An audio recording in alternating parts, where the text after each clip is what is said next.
ওকে, hello everyone, সবাই স্বাগতম। আজকে আমাদের ভার্সি মাস্টার ক্লাসের চ্যাপ্টার 8 লেকচার 3।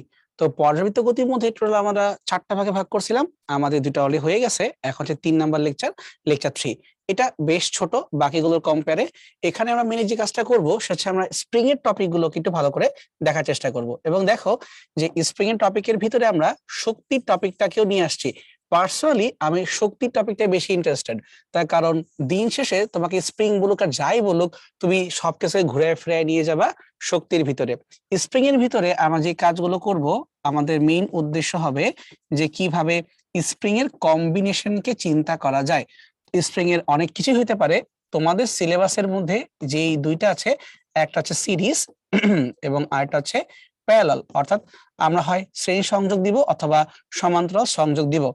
এবং সেই ক্ষেত্রে কিভাবে শক্তি পাওয়া যেতে পারে। স্প্রিং এর কাজই কিন্তু হচ্ছে শক্তিকে জমা করা অর্থাৎ স্টোর করা। তার মানে স্প্রিং এর ক্ষেত্রে মেইন এনার্জি পার্টটি হচ্ছে আসলে পটেনশিয়াল এনার্জি অথবা বিভব শক্তি। কিন্তু আমরা জানি কখনোই কোনো কিছু একা এক্সিস্ট করবে না, এখানে পটেনশিয়াল আর কাইনেটিক দুইটাই থাকবে। হয়তো এক্সট্রিম কোনো কেসে যে একটা মিসিং হইতে পারে সেটা অন্য কথা, বাট নর্মালি জেনারেল কোনো পয়েন্টে আমাদের দুইটা এনার্জি এক্সিস্ট করার কথা। এবং আমরা দেখব যে এই এনার্জির গ্রাফ গুলোকে কিভাবে আঁকতে হয়, বা উল্টা কথা গ্রাফ থেকে কিভাবে ডাটাগুলোকে বের করতে হয় বা ম্যানিপুলেট করতে হয় আমরা সেগুলো দেখবো। আচ্ছা, তাহলে শুরু করা যাক একদম ফার্স্টেই বল ধ্রুবক বা কম্বিনেশন এই প্রবলেম গুলো দিয়ে। তো দেখতে পাচ্ছি আমাদের জাহাঙ্গীরনগর ইউনিভার্সিটি 10-11-তে আসছিল, এবং এরপরে মোটামুটি কোথাও কোনো খোঁজ খবরই নাই। ওই চিন্তা বাদ দিয়ে দিই, আমরা চিন্তা করব যে এই থিমটাকে কোনো হয়তো অঙ্কের ভিতরে কাজে লাগানো যাইতে পারে। এখানে শুরুতেই তোমাদেরকে সামারিটা লিখে দেওয়া আছে যে তুমি যদি চাও স্প্রিং গুলাকে শ্রেণীতে যুক্ত করতে বা সমান্তরালে যুক্ত করতে, তখন সূত্রগুলো কি হবে। যেমন সমান্তরালে যুক্ত করি তখন ডাইরেক্ট এদের যোগফল হবে K1 + K2 + K3 এভাবে। আর যদি আমরা সিরিজ করি তখন রেসিপ্রোকাল করে যোগ করতে হবে, বা তোমরা হয়তো বা ইনভার্স করে যোগ করবো এভাবে বলো। রেসিপ্রোকালটা সুন্দর, ইনভার্স বলবা না, রেসিপ্রোকাল করে আমরা যোগ করে দেই। একটু ভেবে দেখো তো, এই সূত্রগুলো কিন্তু রোধের সূত্রের সাথে সামঞ্জস্যপূর্ণ, কিন্তু উল্টা। কিভাবে? কারণ রোধের ক্ষেত্রে যখন আমরা সিরিজের কথা বলি আমরা গণহারে যোগ করি, আর সমান্তরালের ক্ষেত্রে উল্টাই উল্টাই যোগ করি। তাহলে ব্যাপারটা কিন্তু উল্টা হয়ে গেল। কেন হইলো? একদম সিম্পল টার্মে, কোনো ম্যাথ বুঝি না, যে নর্মালি বুঝাই বলি। স্প্রিং কি করে? শক্তি সঞ্চয় করে। আর রোধ কি করে? বাধা দেয়। তো দুটো পুরো উল্টা হয়ে গেল না? এই জন্য তোমার স্প্রিং এর ক্ষেত্রে আর রোধের ক্ষেত্রে উল্টা হবে। আর একবার চিন্তা করে দেখো, স্প্রিং এর মতো শক্তি জমা করে আরেকটা কি আছে, কারেন্টের চ্যাপ্টারে পড়ছো, ধারক, ক্যাপাসিটর। ক্যাপাসিটর কি করে? জমা করে না, চার্জকে শক্তিকে জমা করে রাখে। তাই ক্যাপাসিটরের সূত্র আর স্প্রিং এর সূত্র দেখতে হুবাহু সেম লাগে। এখানে সবচেয়ে ইম্পর্টেন্ট বা সবচেয়ে মজার পার্টটাই হচ্ছে স্প্রিং কে কেটে ফেলা। মানে সবসময় আমরা 2 বা 3টা অনেকগুলো স্প্রিং কে মার্চ করে করে কিছুটা করি, উল্টাও তো হইতে পারে। একটা স্প্রিং কে কেটে তো আমরা টুকরা টুকরাও করতে পারি, তাই না? অসম্ভব তো না। ওই টুকরা টুকরা হলে যা হয় ওইটাকে হচ্ছে আমরা এখানে বের করতে বেশি আগ্রহী। আচ্ছা, আমি একটু ড্রয়িং করে দেখাই। ধরা যাক এটা হলো আমাদের স্প্রিং। এই যে বড় শর্টের স্প্রিং আমরা ধরলাম এটা। এখন এই স্প্রিংটার অবশ্যই কোনো স্প্রিং ধ্রুবক আছে, সেটা হচ্ছে কে। প্রথম প্রশ্ন উঠতে পারে, স্প্রিং ধ্রুবকটা কি ভাই, এটা কই থেকে আসলো? সোজা বাংলায় বলি, একটা স্প্রিং কে বল প্রয়োগ করলে ওর অবশ্যই দৈর্ঘ্যের পরিবর্তন হওয়া উচিত, মানে এক্স পরিবর্তন হওয়া উচিত। তাহলে কতটুকু বল প্রয়োগ করলে কি পরিমাণ দৈর্ঘ্যের পরিবর্তন হয়, এই জিনিসটাকে আমরা আসলে বল ধ্রুবক দ্বারা ব্যাখ্যা করি। অর্থাৎ একক পরিমাণ দৈর্ঘ্যের পরিবর্তন ঘটাইতে যেই পরিমাণ বল দিতে হয় ওটাকে বলা হয় স্প্রিং ধ্রুবক বা বল ধ্রুবক। যেমন ধরো আমরা যে হাতের টিপ কলম গুলি ইউজ করি, আমরা কিন্তু স্প্রিং আছে, জাস্ট একটা বৃদ্ধাঙ্গুলি দিয়ে চাপ দিলেই নিপটাকে নামাতেও পারি বা উঠাতেও পারি। কিন্তু ধরো বাইকের স্প্রিং বা গাড়ির স্প্রিং, তখন কি তুমি একটা আঙ্গুল দিয়ে প্রেস করলে এত ইজিলি নড়াতে পারো? পারো না, তোমাকে ওটার উপর উঠে বসতে হয় বাইকের ক্ষেত্রে বা গাড়ির ক্ষেত্রে। মানে ওই স্প্রিং এর ক্ষেত্রেও সংকোচন প্রসারণ হইতেই পারে, বাট তার জন্য প্রচুর পরিমাণে ফোর্স দরকার পড়ে। এই জন্য ব্যাখ্যা করার সময় ধরে নেই যে একক পরিমাণের পরিবর্তন করার জন্য দৈর্ঘ্যের যত বেশি ফোর্স লাগবে তার কে তত বেশি। তার মানে সোজা বাংলায় বলতে পারি, কে এর মান যত বৃদ্ধি পাবে এই স্প্রিংটা তত শক্তিশালী স্প্রিং হবে। অর্থাৎ বাইকের স্প্রিং কলম স্প্রিং কম্পেয়ারে বেশি শক্তিশালী। এখন এই যে কে এর মানটা বা তার যে বল ধ্রুবকের মানটা, এটা কিন্তু ডাইরেক্ট দৈর্ঘ্যের সাথে কানেক্টেড, বা আরো সুন্দর করে যদি বলি প্যাচ সংখ্যার সাথে কানেক্টেড। তো দৈর্ঘ্যের সাথে বা প্যাচ সংখ্যার সাথে তার সম্পর্কটা ভালো না, ব্যস্তানুপাতিক। মানে যত বেশি বড় হয়ে যাবে তাকে বাঁকানো, মোচড়ানো, টানা হেঁচড়া করা অনেক বেশি ইজি হয়ে যাবে, বা যত ছোট ততটাই টাফ হয়ে যাবে। তাহলে আমরা এই জায়গা থেকে একটা কমন সেন্সেরই কথা বলা শুরু করি, যে ধরো স্প্রিংটাকে আমরা এভাবে মাঝখান থেকে কেটে ফেলবো। মাঝখান থেকে মানে কিন্তু একদম ঠিক মাঝখান থেকে না, একটু ডানে বামে করে কাটবো, এবং এমন ভাবে কাটবো যেন এক পাশের দৈর্ঘ্যটা হয় এম, আর এক পাশের দৈর্ঘ্যটা হয় এন, বা এভাবে বলতে পারো M:N এই অনুপাতে আমরা কেটে ফেলতে চাই। একটু যুক্তি দিয়ে চিন্তা করো, ধরো যদি এই স্প্রিংটাকে আমরা এইভাবে M:N অনুপাত না করে জাস্ট ধরো যদি ঠিক মাঝখান থেকে কেটে ফেলতাম তাহলে কি অবস্থা হইতো। একটু আগেই বলছিলাম যে ওর কিন্তু দৈর্ঘ্যের সাথে সম্পর্কটা ভালো না, উল্টা ব্যস্তানুপাতিক। তাই তুমি যদি একটা এল দৈর্ঘ্যের স্প্রিং কে, এই যে আদি দৈর্ঘ্য তোমার হচ্ছে এল, এল দৈর্ঘ্যের স্প্রিং কে ঠিক অর্ধেক অর্ধেক করে ফেলো, L/2 দৈর্ঘ্য আর L/2 দৈর্ঘ্য। দৈর্ঘ্যের সাথে তার তো সম্পর্কটা উল্টা, তা তখন তার কে এর কি অবস্থা হইতো, এটা হাফ ওইটা 2 হয়ে যাইতো। তার মানে নতুন স্প্রিং গুলার স্প্রিং ধ্রুবক হয়ে যাইতো টোয়াইস কে টোয়াইস কে। ঠিক একই ভাবে কেউ যদি বলে যে ভাই আসেন আমরা এখন 2 টুকরা করব না, আমরা এখন ধরেন 5 টুকরা করব, তাহলে কে এর মানটা 5 গুণ হয়ে যাবে। মানে মেইন থিম তুমি মনে রাখবা যে তোমাকে যত টুকরা করতে বলবে কে এর মান উল্টা হবে, তত গুণ হয়ে যাবে। এভাবে তুমি আগাবা। কিন্তু সমান সমান টুকরা করলে না ভাবতে ইজি হয়। এখন তুমি যে 2 টুকরা করবা 5 টুকরাই করবা তার তো কোনো গ্যারান্টি নাই। যেমন ধরো আমরা কি করতেছিলাম, আমরা M:N অনুপাত নিয়ে কথা বলতেছিলাম। তাহলে টোটাল কয় টুকরা করব আমরা, এখানে টোটাল আমরা M+N এত টুকরা করব, তার মধ্যে M সংখ্যক পার্ট রাখবো একদিকে আর N সংখ্যক পার্ট রাখবো আরেক দিকে। তাহলে এটার মেইন দৈর্ঘ্য এখন কত হবে, একটা M গুণ হবে, তো আরেকটা N গুণ হবে। দৈর্ঘ্য হবে M গুণ বা N গুণ। গুণ তো রাখতে পারবো না, কে তে গেলে ওইটা ভাগ হয়ে যাবে। তার মানে আগে তোমার কে যাই ছিল তাকে তোমাকে M দিয়ে ভাগ দিতে হবে, আগে তোমার দৈর্ঘ্য যাই ছিল তাকে তোমার N দিয়ে ভাগ দিতে হবে। সরি, একটু ভুল বললাম, আগে যা ছিল তা না, মানে এখন যে দৈর্ঘ্যটা হচ্ছে M দৈর্ঘ্য এবং N দৈর্ঘ্য যা তুমি চাচ্ছ সেই দৈর্ঘ্যর উল্টা করতে হবে, M গুণ আর N গুণ দৈর্ঘ্য। তাই কি হবে M ভাগ এবং N ভাগ, কিন্তু কতটুকু সাপেক্ষে, টোটাল আগেকার দৈর্ঘ্যের সাপেক্ষে। তাহলে আগে তো তোমার টোটাল দৈর্ঘ্যটা কি M+N এর সাথে সম্পর্কিত ছিল, তাই এখানে M+N গুণ করতে হবে, এখানেও M+N টাকে গুণ করতে হবে। সো ফাইনালি আমি এখান থেকে পেয়ে যাব যে M অনুপাতের দৈর্ঘ্যের অংশের জন্য কে এর মান কত, এবং N অনুপাতের দৈর্ঘ্যের অংশের জন্য কে এর মানটা কত। এত কমপ্লিকেটেড না করে আরো ইজি করে বলে দেওয়া যায়, ছোট মরিচের ঝাল বেশি। যে স্প্রিংটা যত ছোট দৈর্ঘ্যের হবে তার কে তত বেশি হবে। তার মানে যদি এখন আমরা এখানে একটা সিম্পল অ্যান্সার চিন্তা করার চেষ্টা করি যে কে এম, কে এন আর কে, এদের মধ্যে কে বড় কে ছোট, তখন যার দৈর্ঘ্য যত ছোট তার কে তত বেশি। চোখের আন্দাজে দেখে মনে হচ্ছে যে ভাই এই এমটা কিন্তু ছোট, তার মানে চোখের আন্দাজে আমরা দাবি করতে পারি এখান থেকে এম অংশের কে সবচেয়ে বড়, তার থেকে ছোট হবে এন অংশ, এবং তার থেকেও ছোট হচ্ছে আমাদের আদি কে। মানে আগে কি স্প্রিংটা সবচেয়ে বড় ছিল, তাই আগের স্প্রিংটাকে সবচেয়ে ছোট হবে। ওকে, সামনে আগাইতে পারি আমরা। এখন তোমাকে আমরা কম্বিনেশন বুঝাবো, সিরিজ এবং প্যারালাল। এটা হচ্ছে প্যারালাল কম্বিনেশন বা সিম্পলি সমান্তরাল সংযোগ। এখন একটু চিন্তা করো, বুঝলাম কেমনে এটা প্যারালাল কম্বিনেশন।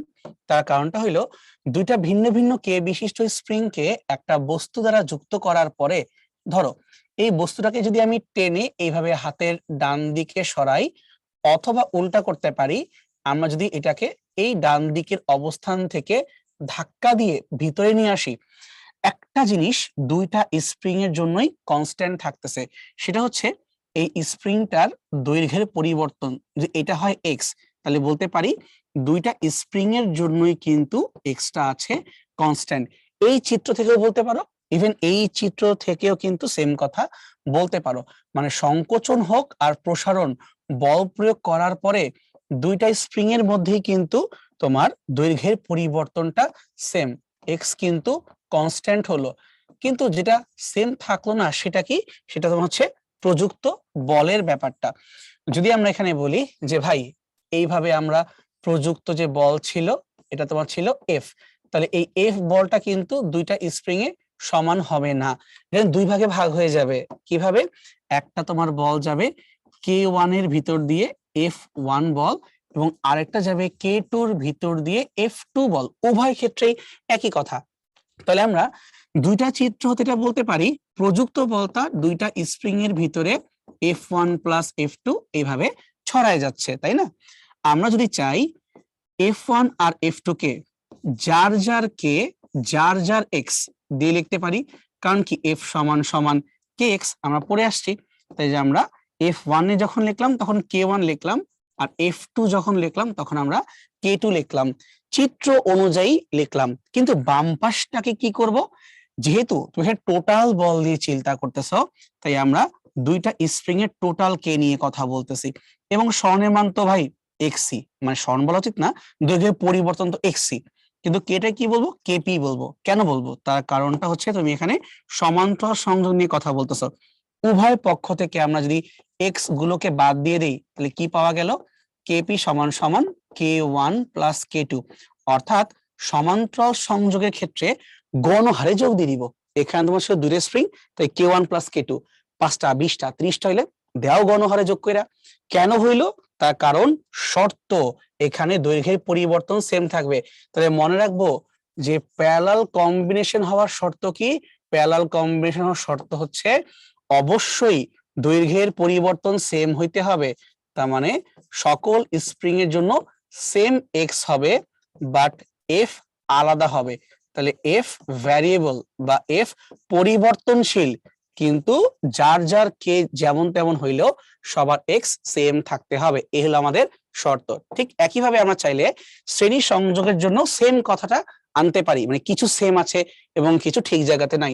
তাহলে দাবি করি এটা কোনটা, শ্রেণী সংযোগ, অথবা এবার আমরা সিরিজ কানেকশন নিয়ে কথা বলতে যাচ্ছি। অবশ্যই এটারও শর্ত আছে, শর্ত ছাড়া তো হবে না। কিন্তু আগে দেখো এখানে ঘটনা কি, দুইটা স্প্রিং এর মধ্যে একটা সাধারণ বিন্দু আছে, এই যে একটা সাধারণ বিন্দু, একটা মাথা ফিক্স সাপোর্টে দেওয়া, তো আরেকটা মাথা হচ্ছে এই বস্তুর সাথে জড়িত। এখন তুমি যদি এই বস্তুটাকে হাতের ডান দিকে একটা এফ বল প্রয়োগ করো, বা তুমি চাইলে এটাকে না টেনে চাপাও দিতে পারো, কোনো সমস্যা নাই, একই কথা। তো যখন তুমি বলটা প্রয়োগ করতেছো, খেয়াল করো তো সকলটা ক্রিয়ারই সমান এবং বিপরীতমুখী প্রতিক্রিয়া পাওয়া যায়, কিন্তু এই যে প্রতিক্রিয়া তুমি পাবা ঠিক এইটার উল্টা পাশে দুইটা স্প্রিং এর ভিতর দিয়ে কিন্তু একই পরিমাণের প্রতিক্রিয়া কাজ করলো।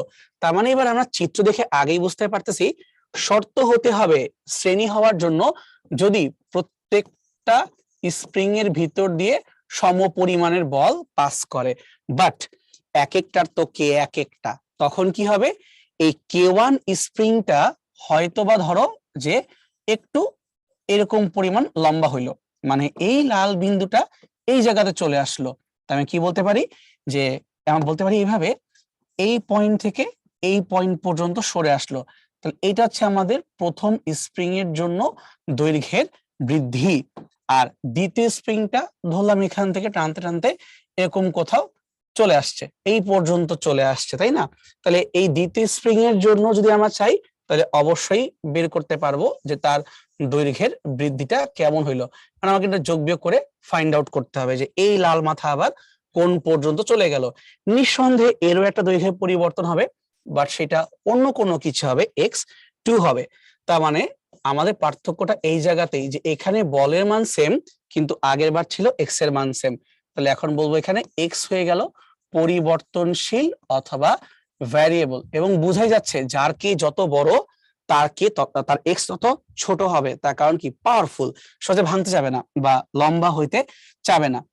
যে আমরা এখানে চাই এখন লিখতেই ভাবে যে টোটাল যে আমাদের দূরত্ব পরিবর্তন, স্প্রিং এর দৈর্ঘ্যের পরিবর্তন, এটা কিভাবে হবে, দুইটা স্প্রিংই বড় হবে x1 প্লাস x2, সেখান থেকে আসবে টোটাল আমাদের x এর মান। আমরা জানি f ইকুয়াল টু kx, তাহলে এক্স এর পরিবর্তে কি লেখা যাবে, এফ ডিভাইডেড বাই কে। তাহলে প্রথম স্প্রিং এর জন্য K1, দ্বিতীয় স্প্রিং এর জন্য K2। তাহলে ঠিক একইভাবে লিখতে পারি আমরা তুল্য করে, যে দুইটা স্প্রিং এর পরিবর্তে একবারে একটা তুল্য স্প্রিং এর কে, উভয় পক্ষ থেকে এফ গুলোকে যদি আমরা কাটাকাটি করে দেই, তখনই কিন্তু পেয়ে যাচ্ছে আমার সূত্র যে 1/ks মানে 1/K1 প্লাস 1/K2। আমি তো করলাম দুইজনের জন্য, 10টা 20টা 30টা সেমই কথা, কোনো পার্থক্য তো হবে না, তাই না? আশা করি বোঝা গেছে যে শর্ত কি এবং কেন বা কিভাবে কাজ করলো। এখন ওকে যাই দেওয়া হোক, হোপফুলি তুমি বের করতে পারবা। তো এখন আমরা ছোট্ট ম্যাথ সলভ করে ফেলি। দেখো, দুইটা স্প্রিং কে একটা বিন্দুতে যুক্ত করা আছে এবং আরেকটা মাথাতে 2 কেজি একটা ভরকে যুক্ত করে দিছি এবং 20 নিউটন বল প্রয়োগ করলাম। তোমাকে দেখো প্রশ্নে K1 এবং K2 মান দিয়ে দিছে। K1 টা হচ্ছে 3 নিউটন পার মিটার, সমস্যা নাই। আর K2 মানটা হচ্ছে 0.06 নিউটন পার সেন্টিমিটার। ঘাপলা, তাহলে একে কি আগে আমাদের মিটার করে নেওয়া উচিত না? যে মিটার করতে হয় কি করতে হবে, সেন্টিমিটারকে মিটার করতে হবে।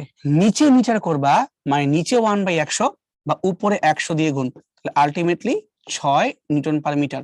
মানটা কিন্তু বেড়ে গেল। সো K1 K2 পেয়ে গেছি। কি জিজ্ঞেস করছে, যে এই বল প্রয়োগ করা হলে এই ভরটি কতটুকু সরণ প্রাপ্ত হবে, মানে টোটাল তোমাকে এখানে এক্স কে বের করতে বলা হচ্ছে। তো আমি টোটাল এক্স বের করব কি দিয়ে, যে আমরা বলতে পারি F equal to K x. তাহলে এফ বাই কে সমান সমান তোমার জন্য হচ্ছে এক্স, তাই না? পার্ট বাই পার্ট করতে পারি, দরকার নাই, একবার তুল্য করে দাও। তাহলে এফ এর মানটা কত, এফ এর মান তোমার হচ্ছে এখানে 20। আর কে এস কিভাবে বের করব, আমরা জানি যদি শ্রেণী সংযোগ হয় উল্টাই উল্টাই যোগ করতে হয়, মানে 1/K1 প্লাস 1/K2 ধরে এভাবে উল্টায় ফেলতে হবে, তখন পাবো আমরা কে এস এর মান। দুইটা হইলে মজার বিষয় হচ্ছে কি, সব সময় তুমি দেখবা উপরে হয় এদের গুণ আর নিচে হয় এদের যোগ। মনে রাখবা, এত কষ্ট না করে ডিরেক্টলি উপরে গুণ নিচে যোগ। তাহলে একটা 3 একটা 6, 3 6 18, 3 6 9, তাহলে কাটাকাটি করলে মানটা পাওয়া গেল 2 নিউটন পার মিটার। তার মানে এই দুইটা স্প্রিং কে যদি সংযোগ করে ফেলি, তার তুল্য কে এর মানটা হচ্ছে 2 নিউটন পার মিটার। এখন এটাকে ধরতে বসাই দেই ওই জায়গাতে, তাহলে অঙ্ক হচ্ছে 20/2 সমান সমান 10। একক কি হবে, সবই আমরা এসে এককে রাখছি, তাহলে আমাদের এখানে উত্তরটা আসবে 10 মিটার। শেষ। মানে চিত্র দেখেই তোমাকে বুঝে নিতে হবে আমাকে কি করতে হবে। অঙ্ক কিন্তু সোজা, মানগুলো ভুল বসায়ও না, অটোমেটিক্যালি সব ঠিক হয়ে যাবে। ফাইন, সামনে আগাইতে পারি আমরা। এবারে এই চিত্র দেখে একটু কনফিউশন লাগতে পারে। এবার দেখো এই চিত্রে এই স্প্রিংটাকে এই পাশে লাগানো, এই স্প্রিংটাকে এই পাশে দেয়ালের সাথে লাগানো, আর এই দুইজনের কমন মাথা এই একটা বস্তুর সাথে লাগানো আছে। এবার আমি কি চিন্তা করব এটাকে, যে এটাকে কি আমি সেম ভাববো নাকি সমান্তরাল ভাববো? একটু লজিক্যালি ভাবো তো। এই বস্তুটাকে যদি আমরা একটু ডান পাশে এক্স পরিমাণ টেনে ছেড়ে দেই, তাহলে ওই মোমেন্টে ডান পাশের স্প্রিংটা এক্স পরিমাণ সংকোচন হচ্ছে, আর ডান পাশের স্প্রিংটা ওই মোমেন্টে কিন্তু এক্স পরিমাণ প্রসারিত হচ্ছে। তার মানে দুইটা স্প্রিং এর জন্যই সমপরিমাণ দৈর্ঘ্যে পরিবর্তন পাওয়া যাচ্ছে। তার মানে আমরা চোখ বন্ধ করে দাবি করতে পারি যে ভাই আর যাই করেন এটাকে আপনি সমান্তরাল সংযোগ ধরেই সলভ করবেন। বুঝতে পারছি? সেটা হচ্ছে সমান্তরাল সংযোগেরই একটা ম্যাথ। তো শুরুতে আমরা এখানে কে এর মানটা বের করে ফেলি। তাহলে কেপি সমান সমান K1 প্লাস K2। K1 কত দেওয়া আছে 100, আর K2 কত 400। তা যোগ করলে হয়ে গেল এত নিউটন পার মিটার। একক ঠিক আছে, 100 আর 400। ভর 10 কেজি দেওয়া আছে। বের করবোটা কি, বের করতে বলতেছে আমাকে যে 3টি পূর্ণ কম্পনে কত সময় লাগবে। আমরা জানি একটা পূর্ণ কম্পন করতে যে সময় লাগে তাকে বলে পর্যায়কাল। তাই 3টা করতে কি 3 গুণ সময় লাগবে। তার মানে তুমি অ্যাকচুয়ালি পর্যায়কাল জানতে চাও। একটু মনে করে দেখো, আমরা কিন্তু বিগত লেকচারে একদম প্রথম লেকচারে দেখে আসছিলাম স্প্রিং এর পর্যায়কাল বের করার সূত্র, টি সমান সমান 2π√m/k, এবং একটা স্পেশাল ফর্মুলা শেখাই দিয়েছিলাম যে যদি স্প্রিং এর ভর থাকে তখন তুমি কি করবা। আমার তো এখানে স্প্রিং এর ভর নাই, এটা নর্মাল 2π√m/k। মানগুলো বসাই দেই, থাকুক 2π এর মতো। এম এর মান হচ্ছে এখানে 10 কেজি, আর কে এর মান আসছে আমাদের এখানে 500। যে কাটাকাটি করি তাহলে টোয়াইস পাই থাকলো √, এখানে থাকো তোমার কত, 0 বাদ গেলে 1/50। টোয়াইস পাইকে নিয়ে ভয় পাচ্ছি না, নিচে হচ্ছে আমাদের √50। তুমি চাইলে 50-কে 25 × 2 এভাবে ভাবতে পারো না? তো চিন্তা করো তো, যদি নিচে 25 আর 2 হয়, 25-কে রুট করলে হবে 5, আর 2-কে রুট করলে হবে √2। তাহলে এটা হচ্ছে আমাদের পর্যায়কালের মান। তুমি চাইলে আবার √2 কেও কাটতে পারো, কেউ মানা করে নাই।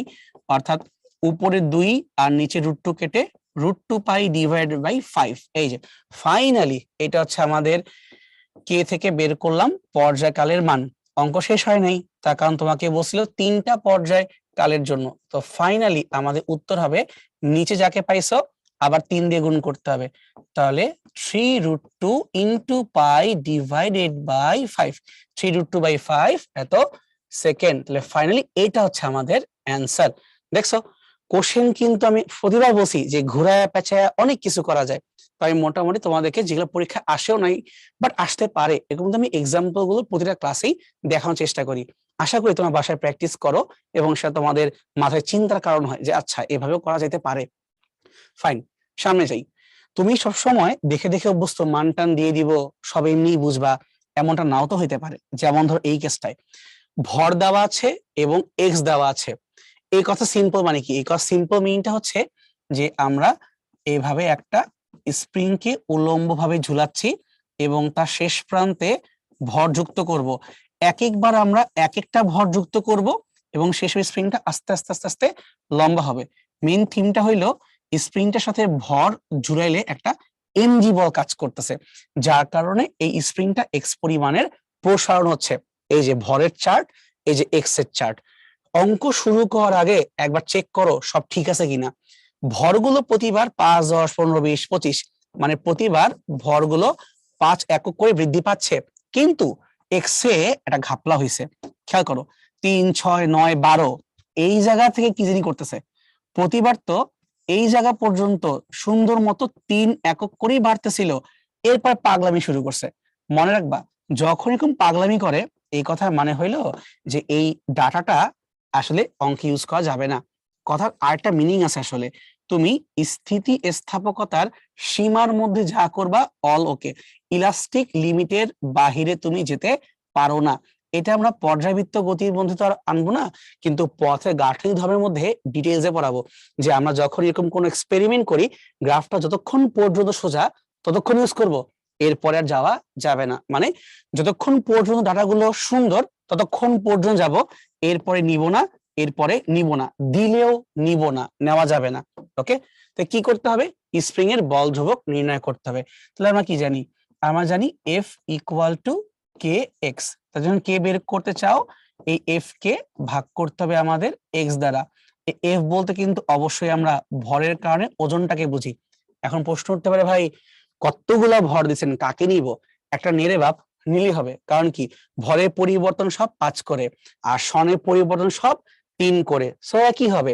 তার মানে আমি যদি যে কোনো পয়েন্ট নিয়ে কাজ করি কোনো সমস্যা হবে না। সো এম বলতে ভরের পরিবর্তন 5 ঘর করে বলতেছে, জি এর মান কিছু না বলা মানে 9.8, আর সরণ কত 3 ঘর করে বাড়তেছে। বাট বি কেয়ারফুল, 3 কিসে, 3 সেন্টিমিটারে। তাই রাখলাম নিচে 3 আর 100 দিয়ে ভাগটা নিচে না করে উপরে করে দিলাম। তাহলে এইটা হবে আমাদের জন্য উত্তর। জি এর মান কিছু বলে নাই তাই আমরা আগাবো না। তুমি সর্বোচ্চ যে কাজটা করতে পারো, একটা শূন্য দিয়ে তাকে 98 দাবি করতে পারো এবং তার সাথে 50/3 তুমি সর্বোচ্চ সুন্দর করে এই কাজ করতে পারো। বা আরেকবার না হয় তুমি গুণ করা অ্যাটেম্প্ট নিলা, এই তো, আর তো তুমি কিছু করতে পারতেছো না। এখন যদি তুমি চাও যে ভাই না 98 কে আমরা 50 দিয়ে গুণ দিব, তাহলে কি হবে, 100 কে 50 দিয়ে গুণ করলে কত হয়, 5000, তাই না? কিন্তু 2 ঘর কম আছে মানে তোমার হচ্ছে 100 কম আছে, তার মানে তোমার হচ্ছে 4900/3। সর্বোচ্চ তুমি এই পর্যন্ত করতে পারো, এত নিউটন পার মিটার, আর কিছু না। এইটার মধ্যে মেইন থিমটা যেটা লুকায় আছে আমি কথা বলি নাই, সেটা হইলো যদি আর চার্টটা কিভাবে, এটা চার্ট আঁকি যে আমরা এক্স অক্ষ বরাবর ভরগুলাকে ঝুলাবো আর ওয়াই অক্ষ বরাবর আমরা এই দৈর্ঘ্যের পরিবর্তনটাকে গ্রাফে আঁকবো। এই গ্রাফটা মূল বিন্দুগামী একটা সরলরেখা পাওয়া যাবে, এটা হচ্ছে মেইন থিম। তার মানে আমরা চাইলে এইভাবে একটা সরলরেখা দিয়েও কিন্তু কোশ্চেনটা করতে পারতাম। তোমার যে কাজটা হবে সেটা হবে এটা, যে ওই যে এক্স অক্ষে তোমাকে এম দেওয়া আছে না, এই মানগুলোকে আমরা গুণ করব জি দিয়ে, অর্থাৎ এক্স অক্ষকে আমরা রূপান্তর করাই নিব এমজি তে, বল হিসেবে চিন্তা করব। তারপরে যে আমরা এখন এখান থেকে ঢালটা বের করতে চাই, এই ঢাল থেকে আসলে তুমি কে কে খুঁজে বের করতে পারবা, কারণ ঢাল কথা মানে কি, ঢাল কথা মানে হইলো ওয়াই অক্ষের পরিবর্তন ডিভাইড বাই এক্স অক্ষের পরিবর্তন। তাহলে এই ঢাল কাকে বুঝাবে, এই ঢাল কিন্তু বল ধ্রুবককে বুঝাবে না, বল ধ্রুবকের বিপরীত রাশিকে বুঝাবে। তোমাদের বইতে কোনো এরকম ব্যাখ্যা দেওয়া নাই যে বল ধ্রুবকের বিপরীত রাশিকে কি বলে, তাই আমরা এইভাবে রেখে দিব। জাস্ট মনে রাখবা এক্স অক্ষে আর ওয়াই অক্ষে কি বসাইছো, কারণ আমাদের কিন্তু এক্স অক্ষ বলতে এম আর ওয়াই অক্ষ বলতে হচ্ছে দৈর্ঘ্যের পরিবর্তন, এই জন্য গ্রাফটা এরকমটা হচ্ছে। আমি কি করছি, আমি এক্সট্রাই এমটাকে জি দিয়ে গুণ করাই নিছি, তো গুণ করানোর পরে পাইতেছি আমি হচ্ছে 1/k, বুঝতে পারছো? এখন তুমি যদি জোর করে জি দিয়ে গুণ করো, ব্যালেন্স করতে জি দিয়ে ভাগও দেওয়া লাগবে। সো স্যার চাইলে কিন্তু এখানে মারাত্মক তোমাকে প্যাচের মধ্যে ফেলতে পারবেন, সেটা আমরা আপাতত এখানে আনতেছি না। ওকে, আর তুমি বলো ভাই তাহলে বলেন এই গ্রাফ থেকে যদি ডিরেক্টলি আমি ঢাল বের করি তাইলে আমি কি পাবো? তাহলে এই গ্রাফ থেকে যদি তুমি ডিরেক্টলি ঢাল বের করো, মানে যদি কোনো মডিফাই না করো, তাহলে এই গ্রাফের ঢালটা হচ্ছে যা পাইছো দৈর্ঘ্য পরিবর্তন উপরে, যার বিনিময়ে তাকে তুমি রাখবা নিচে, x/m পাইছো। এইটা তোমাদের জানা মতে কিন্তু কোনো জিনিসই না, কিন্তু আমরা এটা চালাকি করতে পারি কিভাবে, আমরা চাইলে নিচে আর উপরে ইচ্ছা করে জি কে গুণ করতে পারি। আসো গুণ করে দেখি কি অবস্থা হয়। নিচে একটা জি দিলাম, উপরে একটা জি হয়ে গেল। এবার সুন্দর কাহিনী শুরু হয়েছে, সেটা হইলো x/mg, x/mg, এটাকে এক জায়গায় রাখো আর আরেকটা জি কে আলাদা রাখো। তাহলে x/mg মানে কি 1/k, তার মানে জি ডিভাইডেড বাই কে। তাহলে তোমার এই গ্রাফের ঢালটা x/m কে বোঝায় অথবা g/k কে বোঝায়, বুঝতে পারছো? সো পেঁচাইলে মারাত্মক পেঁচানো যায়, এটা স্যারের ইচ্ছা, সে তোমার সাথে কি করতে আগ্রহী, বাট তোমরা বুঝে যাও, আশা করি পারবো আমরা। ঠিক আছে, তাহলে এখন আমরা সুন্দর অঙ্কে আসি। 1200 নিউটন পার মিটার স্প্রিং ধ্রুবক বিশিষ্ট একটা স্প্রিং কে আমরা কাটবো কিভাবে, 2:3 অনুপাতে ধরলাম এখান দিয়ে কাটবো।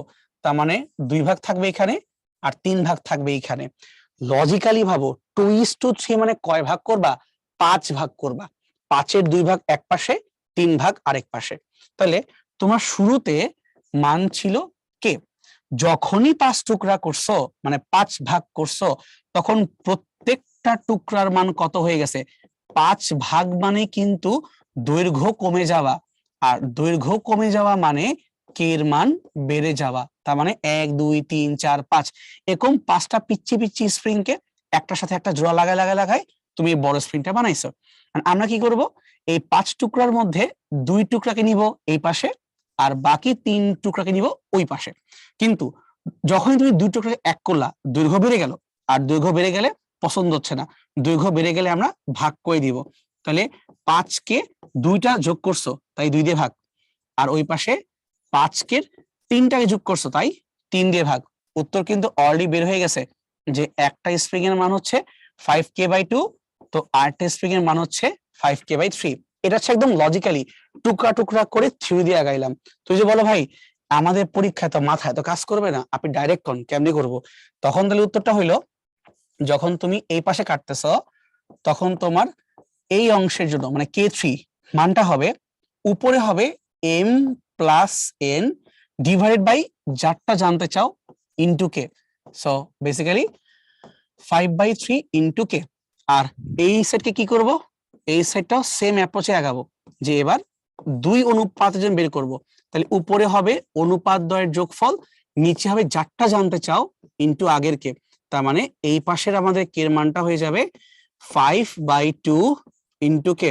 এখন ভাই দেখতো থিওরি যে বের করছিলাম ওইটাতে মিলে গেল, তো তো শর্টকাট তো এই থিওরি থেকেই আসছে তাই না? সো প্যারা খাচ্ছিস কেন, মান বসা দে।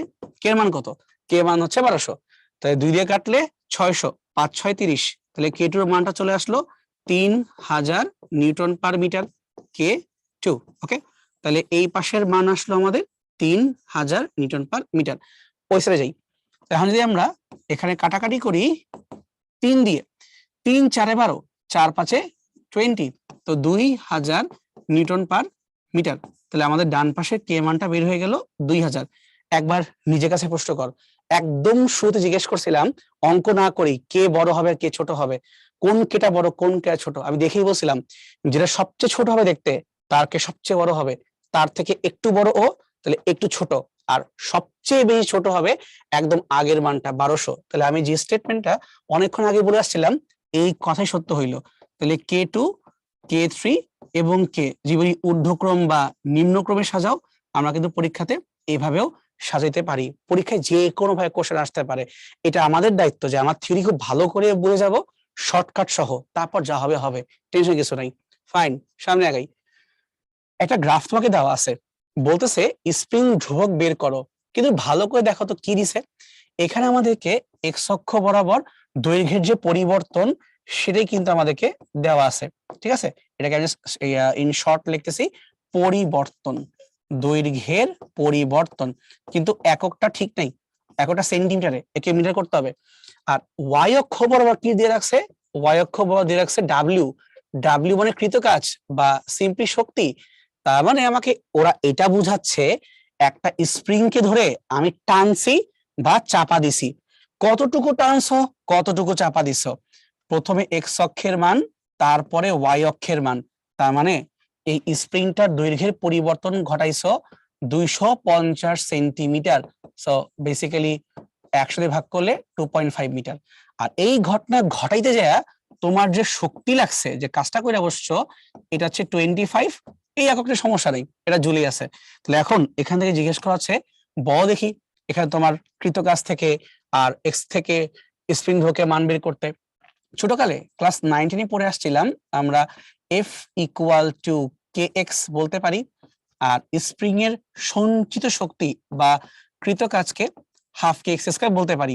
আমি তোমাদেরকে এই সেম জিনিসটা কাজ শক্তি ক্ষমতার মধ্যেও বুঝাইছিলাম এর আগে। তো আসো এখন এই কে এক্স আর হাফ কে এক্স স্কয়ারটাকে আমরা ইউজ করে ফেলি। এফ কে লাগবে না, আমরা হাফ কে এক্স স্কয়ার দিয়ে করে ফেলতে পারবো। তো এই কৃতকাজের মান হচ্ছে 25 সমান সমান হাফ, কে হচ্ছে তোমার 2 একটু ভুলেছে, কে তো আমরা বের করবো তাই না, ভুলে লিখছি, থাকলো হাফের জায়গায় হাফ, এখন কেটা তো বের করবো, কে থাকুক ফাঁকা। আর এক্স এর মান তোমার হচ্ছে 2.5, কিন্তু হবে এটা হোল স্কয়ার। তো যদি আমরা কাটাকাটি করতে চাই, একবার চিন্তা করো কি করবা, এই 2টাকে পাঠাও ওই পাশে, 25 এর সাথে গুণ হয়ে যাবে, আর এই পাশে 2.5 স্কয়ার, তোমার 2.5 কয়বার আছে, 2.5 আমাদের দুইবার আছে। খেয়াল করছো আমি 2.5 লিখি নেই, তার মানে নিচে যে 10 মানে স্কয়ার করলে 100, নিচে আমি লিখবোই না, আমি লিখবো উপরে। তাহলে ওই 0.1 স্কয়ার করে হইলে 100, যাকে লিখলাম আমি উপরে। এখন তো কাটাকাটি করাই যায়, একটা 25 একটা 25 ক্যান্সেল হয়ে গেল, তার সাথে একটা 25 একটা 100, 4 25 100 হয়ে গেল। এখন বাকিটা বুঝে গেছি। তাহলে ফাইনালি আমাদের এখানে কে এর মানটা আসতেছে 4 এবং 2 কে গুণ করলে 8, তাহলে 8 নিউটন পার মিটার। তাহলে ফাইনালি আমাদের এখানে এই পাওয়া গেল কে এর মানটা হচ্ছে 8 নিউটন পার মিটার। ঠিক আছে, সো আমরা F equal to K x দিয়ে করি ভালো কথা, দরকার পড়লে হাফ কে এক্স স্কয়ার দিয়েও করা যাইতে পারে। সো পরে ডিপেন্ড করতেছে আমাদের অঙ্কে চাওয়া পাওয়াটা কি তার উপরে। ওকে, একটা জিনিস খেয়াল রাখার দরকার আছে যে ভাই এই এফ থেকে যে ডাব্লিউ মানটা আসলো এটা হাফ কে এক্স স্কয়ার কেন হইলো। নরমালি তো কৃতকাজের মান বলতে আমরা বুঝি W equal to F x, তাহলে এখানে এফ আর এক্স গুণ করলেই হইতো, আপনি কেন half K x square use করলেন। এটার সবচেয়ে সিম্পল ব্যাখ্যাটা হচ্ছে স্প্রিং যে বল বা যে এফটার কথা তুমি বলতেছ এটা কিন্তু ধ্রুবক না, এটা পরিবর্তনশীল। এই বলটা তোমার স্প্রিংটার দৈর্ঘ্যের পরিবর্তনের উপর নির্ভর করতেছে, মানে এক্স এর উপরে নির্ভর করতেছে। তার মানে আমি এইটা দাবি করতে পারতেছি যে এই এফটা একটা পরিবর্তনশীল বল। আমি লিখে দেই, এটা তোমরা ভুলে যাও মাঝে মধ্যেই, পরিবর্তনশীল বল, এটা তোমার হচ্ছে স্প্রিং বল। কোন পরিবর্তনশীল বল দ্বারা যদি তুমি কৃতকাজ বের করতে চাও এই বল দ্বারা, তখন তুমি চাইলেও ডাইরেক্ট গুণ করতে পারবা না। পরিবর্তনশীল বল দ্বারা কৃতকাজ হচ্ছে সেই বলের সাথে ক্ষুদ্র ক্ষুদ্র সরণ বা দৈর্ঘ্যের পরিবর্তনকে ইন্টিগ্রেশন, তার মানে এফ এর জায়গায় বসবে কে এক্স আর এখানে তোমার বসবে ডিএক্স। যখন আমরা এই ইন্টিগ্রেশনটা করব তখন তুমি দেখবা যে এটা কিভাবে চেঞ্জটা হচ্ছে। আমি লিখে দিচ্ছি, কে তো কনস্ট্যান্ট, কে কে নিয়ে আমাদের মাথা ব্যথা নাই, কে বের হয়ে গেল, থাকলো শুধুমাত্র এক্স ডি এক্স। এখন যদি সরণের অথবা দৈর্ঘ্যের পরিবর্তন আদিতে না থাকে, পরবর্তীতে যে কোনো পরিমাণের পরিবর্তন হয়, ওই চেহারাটাই হয়ে যায় ডাব্লিউ সমান সমান হাফ কে এক্স স্কোয়ার। কিন্তু শর্ত আছে, কি শর্ত? সেটা হলো আদিতে কোনো পরিবর্তন থাকা যাবে না। কিন্তু বাস্তবে এমনটা আশা করো কেন? বাস্তবে সব উল্টাপাল্টাই হয়, তাই না? আমরা ইন্টিগ্রেশন করব, তখন শুরুতেই একটা ইনিশিয়ালি আমাদের দৈর্ঘ্যের পরিবর্তন থাকবে এবং ফাইনালি আরেকটা হবে। সো এখান থেকে আসল যেই সূত্র বের হয় সেটা হইতেছে এখানে তোমার হাফ কে এক্স স্কোয়ার মানে final square minus initial square. এইটা হচ্ছে আমাদের আসল সূত্র। এইটা যে স্প্রিং এর দৈর্ঘ্যের পরিবর্তন দ্বারা কৃত কাজ half K X square minus X I square, ওটাকেই আমরা কনভার্ট করছি এই চেহারায়, অর্থাৎ আদিতে কোনো পরিবর্তন নাই। বুঝবা কেমনে? এই দেখো, শুরু কই করছো? মূল বিন্দু না? তাহলে আদিতে কোনো কাহিনী হয় নাই, তারপর তুমি এই পয়েন্টে পৌঁছায় গেছো। তাহলে এখানে বলতে পারি এক্স আই ইকুয়াল টু 0, আর এখানে এই যে 25, এইটাই তোমার হচ্ছে ফাইনাল কাজের জন্য। তার মানে এই 250 তোমার অ্যাকচুয়ালি ফাইনাল পরিবর্তনের জন্য। এভাবেই আসছে। থিওরি বুঝতে গেলে অনেক কিছু জানতে হয়, তারপর যে তুমি বুঝবা কোন অঙ্ক কেন এভাবে হইতেছে। তাই আমার কাছে একটাই উদ্দেশ্য তোমাদের জন্য, সেটা হচ্ছে আমি সবকিছুই তোকে বলতেছি কোন লাইন কোন লাইন কোথা থেকে আসছে, একটু মনে রেখো, প্র্যাকটিস করো, তাহলেই হবে, ভয় পাওয়ার কিছু নাই। এবার ছোট্ট প্রবলেম সলভ করতে পারি। জাহাঙ্গীরনগর ইউনিভার্সিটি 2010-11। সরল ছন্দিত গতি বা স্পন্দনের ক্ষেত্রে স্প্রিং এর ধ্রুবক কোনটি? এটা সবার পারা উচিত।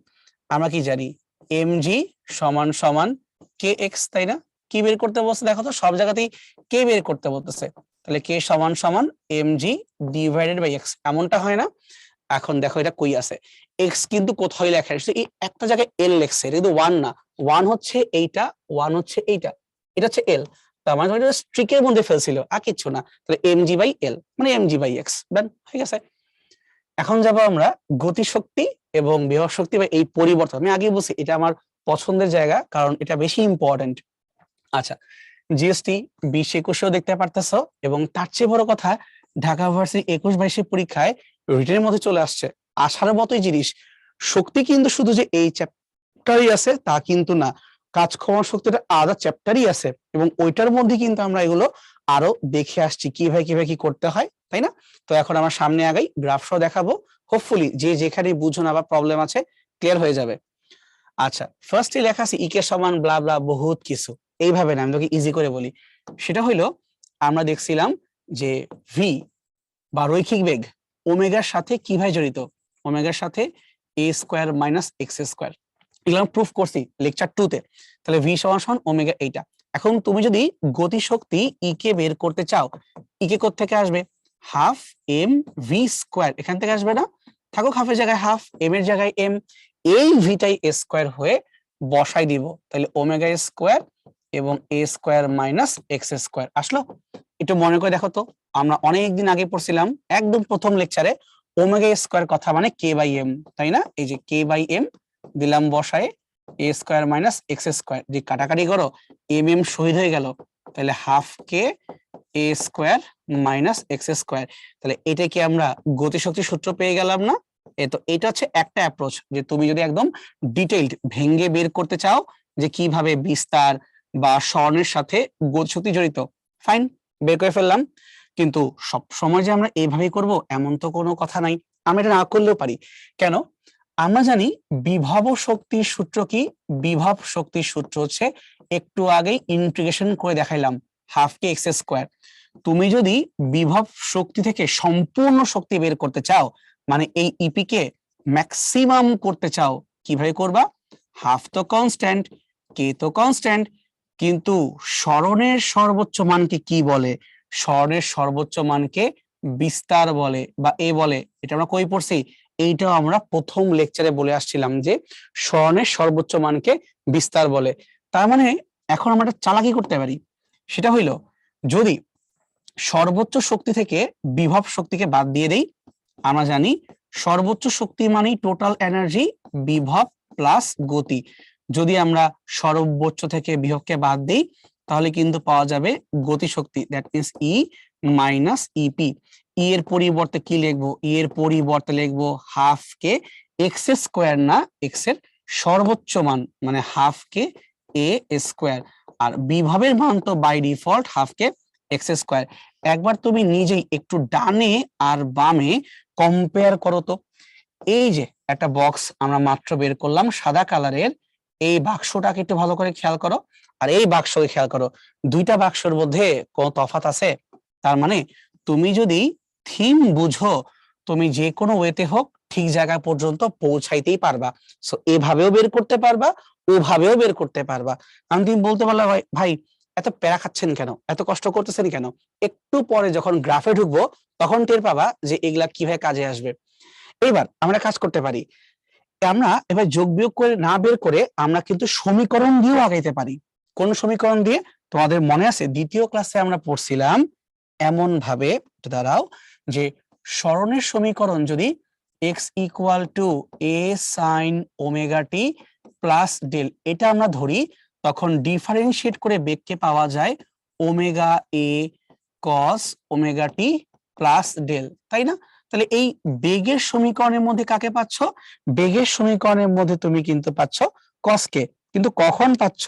যদি আমরা সরণটাকে সাইন দিয়ে প্রকাশ করি তখন কিন্তু আমাদের বেগটা cos দিয়ে প্রকাশ পায়। মানে মনে রাখবো, আমরা আগের ক্লাসে বলছিলাম সবসময় কিন্তু একটা আরেকটার উল্টায় যায়, যে 90 ডিগ্রি ফেজ ডিফারেন্সে চলে আসে।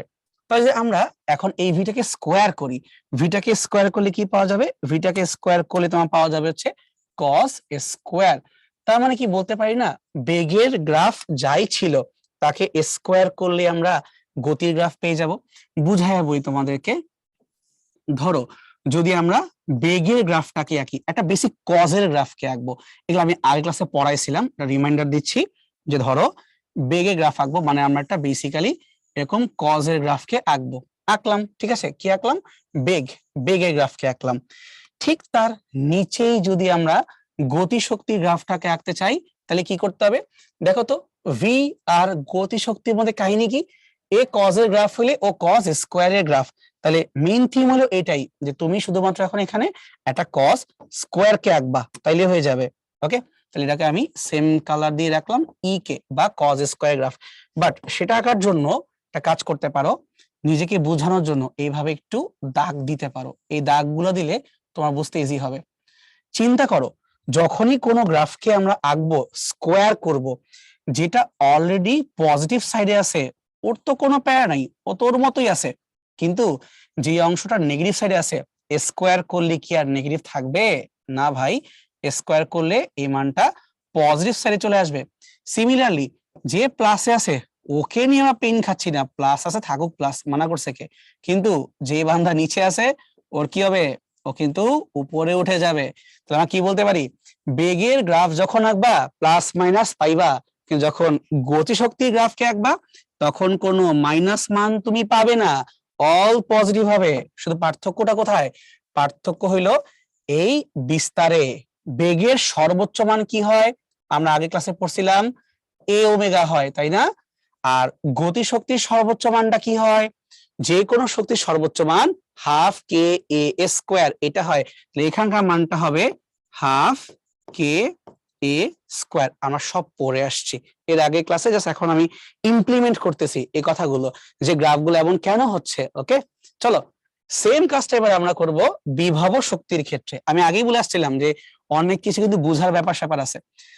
তাহলে বিভব যে হাফ কে এক্স স্কোয়ার, এটা আমরা ইন্টিগ্রেট করে প্রুফ করছিলাম। কে থেকে এইটা কেমনে আসলো? কারণ আমরা জানি ওমেগা স্কোয়ার কে চাইলেই কে বাই এম দিয়ে লেখা যায়, তো এই জন্য কে এর পরিবর্তে এম ওমেগা স্কোয়ার। এখন এই এক্স এর জায়গায় ঠাস করে মানটা বসে গেল কেন? কারণ আমরা আগের লেকচারে পড়ছিলাম X equal to A sine omega T plus del বলা যায়, এন্ড দ্যাটস ওয়াই এই এক্স স্কোয়ার করে সাইন স্কোয়ার পাওয়া গেল। আমাদের মেইন টার্গেট থাকবে এই জায়গাতেই তাকানো, যে কিরে ভাই শক্তির ভিতরে সব স্কোয়ার হয়ে যায়, আর নর্মাল বেগের ভিতরে বা স্বর্ণের ভিতরে স্কোয়ার তো হয় না। এইটাই মাথায় ঢুকাও যে বেগ আর স্মরণে স্কোয়ার হয় না, শক্তি হইলে স্কোয়ার হবেই। সাইন নাও কজ নাও যায় আসে না, স্কোয়ার হবেই, তুমি যাই নাও। ওকে, তাহলে এখন আসো আমরা ঠিক একটু আগের মতো এই গ্রাফটাকে এঁকে ফেলি। তাহলে নিচেই আঁকবো, এখানে আমরা আগে সরণের গ্রাফটাকে আঁকবো এবং ঠিক তার নিচে আমরা এখানে বিভব শক্তির গ্রাফটাকেও এঁকে ফেলবো। ওকে, তাহলে আমরা সরণটাকে পিওর একটা সাইন কেস চিন্তা করতেছি, এই যে প্লাস মাইনাস এইভাবে। এখন ফার্দার আঁকার আগেই শুরুতে আমরা এইভাবে জোন গুলাকে ভাগ করব, মানে অল পজিটিভ অল নেগেটিভ ভাগ করলে হবে কি ফিল করতে ইজি হয় বা বুঝাইতেও ইজি হয়। ওকে, তাহলে এখন আসো আমরা টান দিব, বা টান দেওয়ার আগে একটা কথা বলে নেই যে আমরা ইকুয়েশনটা কিভাবে অ্যাজিউম করতেছি। হচ্ছে আমাদের সরণের ক্ষেত্রে এক্স উপরেরটা আর নিচেরটা তোমার হচ্ছে বিভব শক্তি ইপি। তাহলে সরণ মানে বেসিক সাইনের গ্রাফ, আর তোমার ইপি মানে হচ্ছে সাইন এস স্কোয়ারের গ্রাফ। ওকে, তাহলে আসো যেমন এই গ্রাফটাকে কমপ্লিট করতে চাই, কি করতে পারি, যে অলরেডি প্লাস আছে তাকে নিয়ে আর আমার মাথা ব্যথা করা কিছু নাই। ও প্লাস ছিল, ও প্লাসই আছে। বিপদটা কোথায়, এই মাইনাসের কাছে। মাইনাস তো থাকবে না, স্কোয়ার করলে এই বান্দাও তোমার হয়ে যাবে পজিটিভ।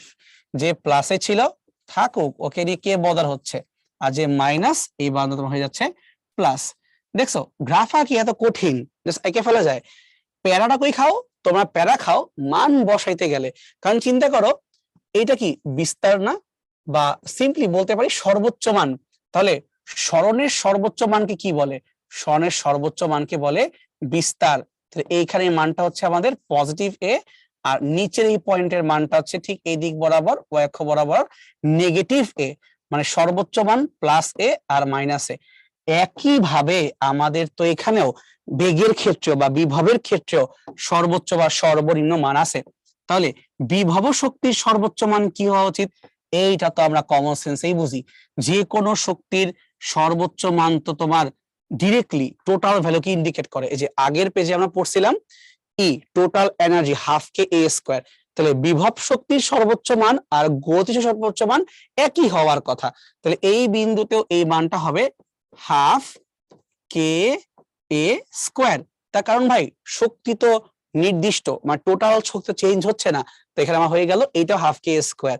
ফাইন, তাহলে তুমি খেয়াল করে দেখো এটাও কিন্তু এরকম গম্বুজের মতোই শেপ। ঠিক আগের পেজও কিন্তু গম্বুজের মতোই শেপ ছিল, তাই না? একটা ব্যাপার খালি খেয়াল রাখবা, আমরা কিন্তু এখানে সাইন কসকে ধরে আগাইতেছি, মানে পিওর কেসকে ধরে আগাইতেছি। বাট আদি দশাকে ধরলে একটু আগা পিছা হয়ে যাবে, ওইটা আমরা এখানে বলতেছি না। আমরা একদম পিওর কেস ধরছি, কোনো আই দশা নাই এরকম ধরে আমরা আঁকছি। তো এই পুরা দুইটা জিনিসকে এখন আসো একবারে কম্বাইন্ড করে ফেলি। তাই কম্বাইন্ড করে ফেলে যে অবস্থা হবে এইটা হবে এইটা। হুট করে দেখলে পোলাপান কয় ভাই কি হইলো, একটু ভালো করে তাকাই দেখি। এখানে মোট শক্তি বা টোটাল এনার্জিকে নিয়ে চিন্তা করব। বাট তার আগে বেশ ক্লিয়ার করি, এই গ্রাফটা আর আগের গ্রাফটা এক না, একটু পার্থক্য আছে। কিভাবে, সেইভাবে খেয়াল করো।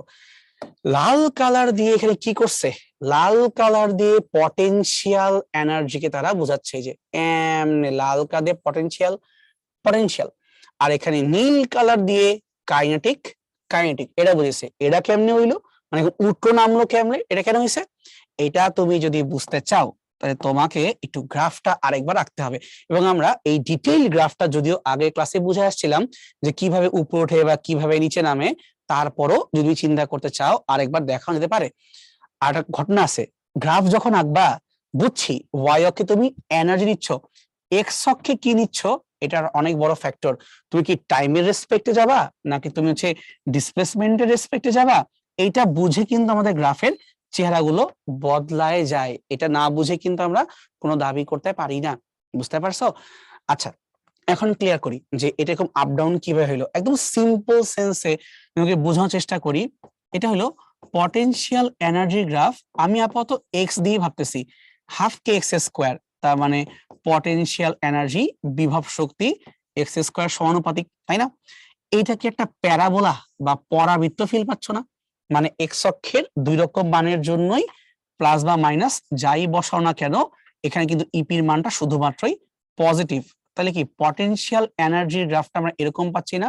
এই যে এক্স অক্ষের দুই রকম মানের জন্যই ওয়াই অক্ষের একরকম মান পাওয়া যায়। এটাকে আমি আঁকলাম হলুদ কালার দিয়ে। একবার দেখো তো ওই হলুদ কালারের ইউ আর এইখানে যে আমার লাল কালারের ইউ, এদের মধ্যে একটা সামঞ্জস্য পাইছো না? তার মানে অ্যাকচুয়ালি এটা প্যারাবোলা পরাবৃত্তের গ্রাফ থেকে আসছে। এখন যদি বলি ভাই তাহলে আমাকে দেখান তো আপনি এখানে আইকা যে গতিশক্তির কি হইলো। গতিশক্তি কই থেকে আসবে? টোটাল এনার্জি থেকে, মানে হাফ কে এ স্কোয়ার। যদি আমরা বিভব শক্তিকে বাদ দিয়ে দেই তখন পাবো গতি। এইটাও তো স্কোয়ার, বাট টোটাল এনার্জি তো একটা নির্দিষ্ট মান, এটা বাড়েও না কমেও না, কিন্তু হাফ কে এক্স স্কোয়ার বাড়তেও পারে কমতেও পারে। তাই প্রথমেই আমরা একটা প্যারাবোলা আঁকার চেষ্টা করি, যে প্যারাবোলাটার সামনে একটা নেগেটিভ আছে, মানে minus half K X square. ফার্স্টে আমরা এটাকে আঁকার চেষ্টা করি।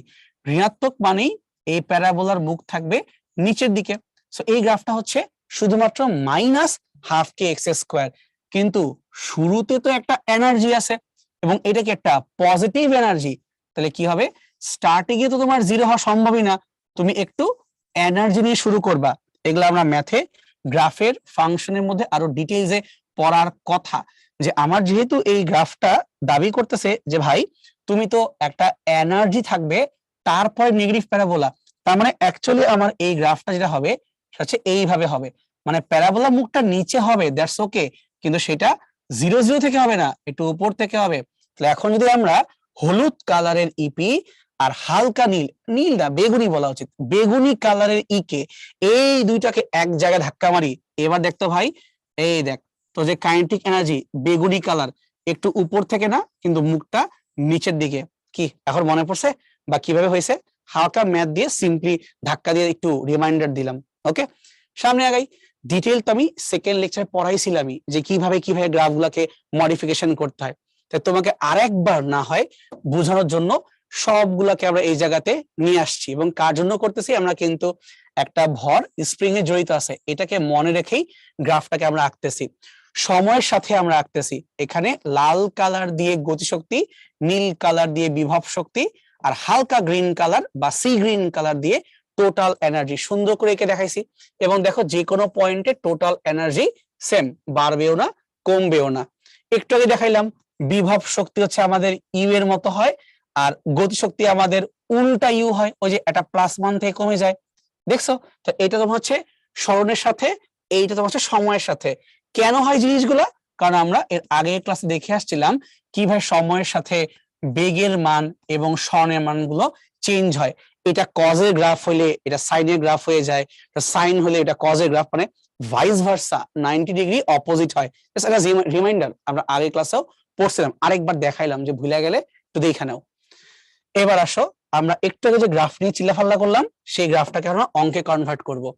এখান থেকে বলতেছে যে আমাকে বলো সরল ছন্দিত স্পন্দনের জন্য বিভব শক্তি এবং গতি শক্তি সেম হবে কোথায়? কোথায় মানে কত দূরত্বে সেম হবে?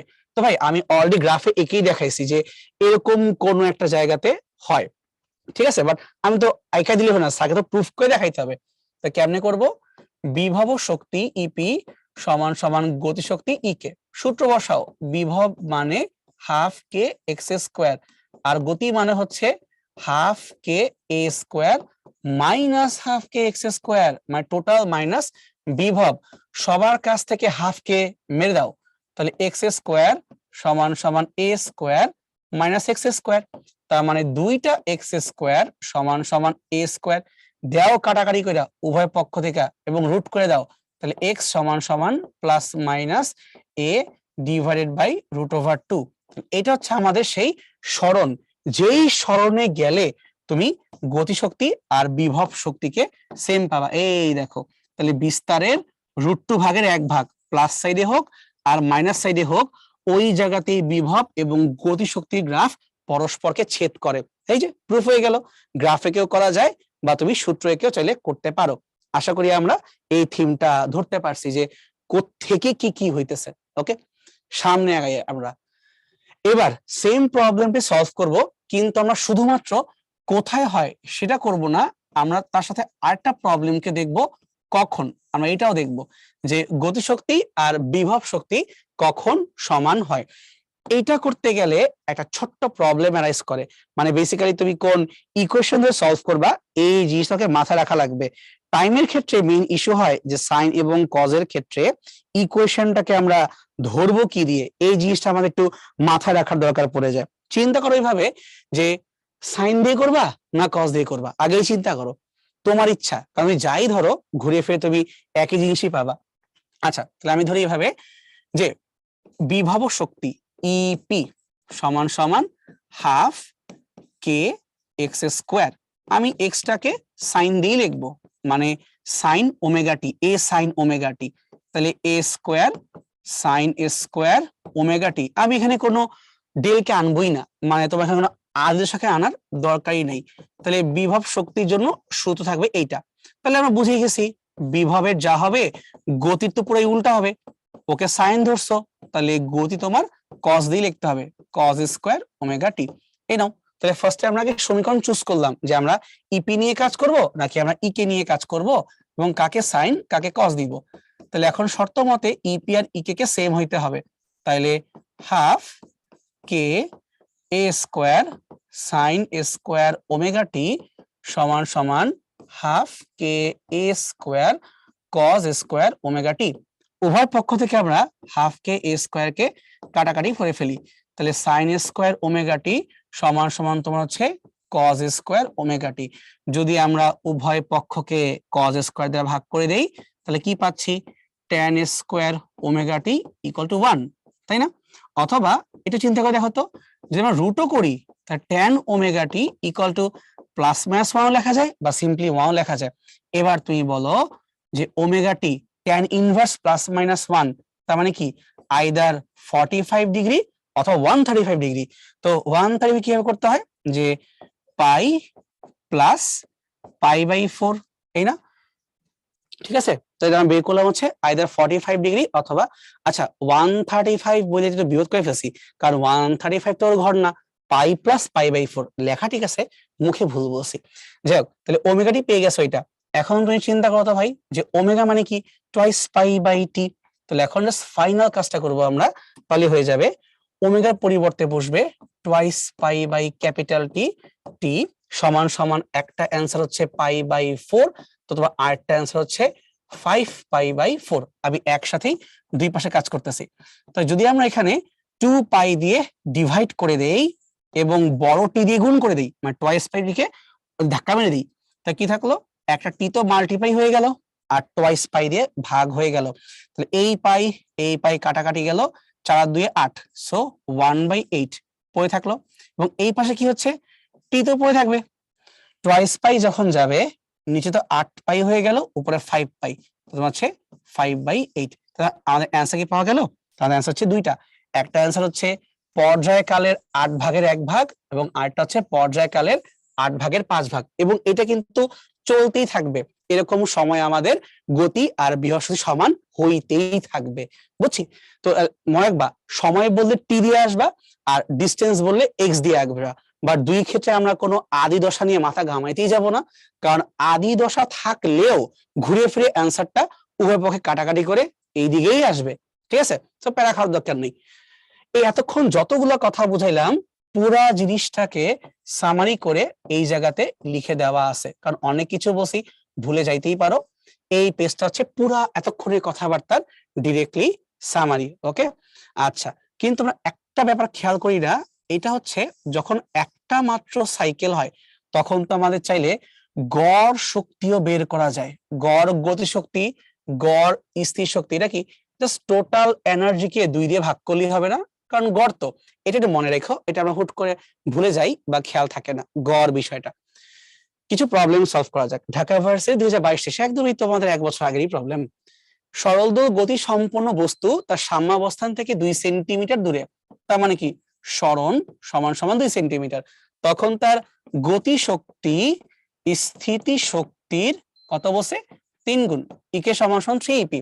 এখন বের করতে বসে, তাহলে বিস্তার কত বের করো, তাহলে হাফ কে এ square minus half K X square সমান সমান 3 into half K X square. আমরা উভয় পক্ষ থেকে হাফ এবং কে কে মেরে ফেলতে পারি, তাহলে পাওয়া যাবে এ স্কোয়ার মাইনাস এক্স স্কোয়ার সমান সমান হাফ কে মরে গেছে, বাট 3x স্কোয়ার তো পড়ে আছে, তাই না? এখন যদি আমরা একটু ক্যালকুলেশন করতে চাই, এই এক্সটা গেলে 4টা হয়ে যাবে, তাহলে 4x স্কোয়ার সমান সমান এ স্কোয়ার। তোমার কাছে কি চাইছে, তোমার কাছে বিস্তারের মান চাইছে, তাহলে বিস্তার সমান সমান টোয়াইস এক্স, এক্স এর মান কত ছিল 2 সেন্টিমিটার, তাহলে আমাদের এখানে অ্যান্সারটা হবে 4 সেন্টিমিটার। কোথায় উহা? এই যে অ্যান্সার হচ্ছে আমাদের ডি, অ্যান্সার ডি 4 সেন্টিমিটার। ওকে, হোপফুলি বোঝা গেছে যে কি আগা মাথা বলতেছিলাম এখানে। চলো সামনে যাই। সরল চলিত গতি সম্পন্ন বস্তুর স্বর্ণের সমীকরণ 2 sin thrice t আর কে এর মান 30, তা টি যদি π/9 হয় বিভব শক্তি কত? ভাই আগে বাইর করি স্বর্ণের মানটা কত, তাহলে 2 sin thrice t, টি এর মান কত π/9, π/9, তা কাটলে কত হয় π/3 মানে 60 ডিগ্রি, sin 60 মানে কত √3/2, তাহলে x এর মান হচ্ছে √3 বের হইছে। আর কি লাগবে বিভব শক্তি, তাহলে হাফ কে এক্স স্কোয়ার, কে এর মান 30 আর এক্স এর মান কত √3, স্কোয়ার করলে কত হয় 3, 90 অর্ধেক 45। ঠিক আছে, মানে জিনিসগুলো করি না বাট ডাটা গুলো একটু কেমন আউলা ঝাউলা, অভ্যাস করতে হয় ঠিক হয়ে যাবে। সরল দোলকের ক্ষেত্রে সাম্য অবস্থানে কি হয়? যখন সাম্য অবস্থানে আসে প্রচন্ড বেগ নিয়ে আসে, তাই না? আর ওই জায়গাতে তোমার কিন্তু গতিশক্তি মারাত্মক বেশি হবে। গতিশক্তি শূন্য এটা বিশ্বাস করতেই কষ্ট হচ্ছে, স্থির শক্তি শূন্য এটাই বা কেমন কথা।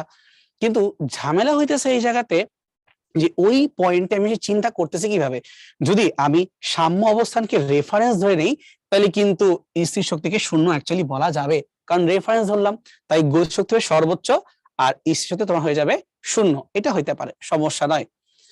আচ্ছা, সরল দোলক গতি সম্পন্ন সর্বোচ্চ গতিশক্তির সমীকরণ কি হবে? সর্বোচ্চ গতিশক্তি মানে অ্যাকচুয়ালি টোটাল শক্তি, তাহলে হাফ কে এ স্কোয়ার, কারণ সর্বোচ্চ মানে টোটাল এনার্জি, তাহলে হাফ কে এ স্কোয়ার। ঠিক আছে, বাট এইটাও ঠিক আছে কেন? কারণ ওমেগা স্কোয়ার মানে কে বাই এম, তাহলে কে এর পরিবর্তে কি লেখা যাবে এম ওমেগা স্কোয়ার তার সাথে A square, and that's why A and B both correct, দুইটাই হইতে পারে। ঢাকা ভার্সিটি 21-22 ছোট সমস্যা, এ বিস্তারে মান দেয় নাই, যখন স্পন্দিত হচ্ছে বের করে দাও এর গতি সর্বোচ্চ গতির অর্ধেক কই হবে আর বিভব শক্তি মোট শক্তির অর্ধেক কখন হবে।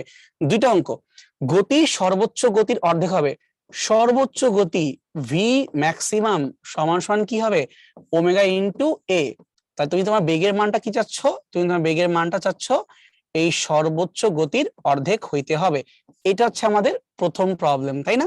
এখন দেখো তো ভাই, বেগের বেসিক সূত্র কি omega into A square minus X square root, তাই না?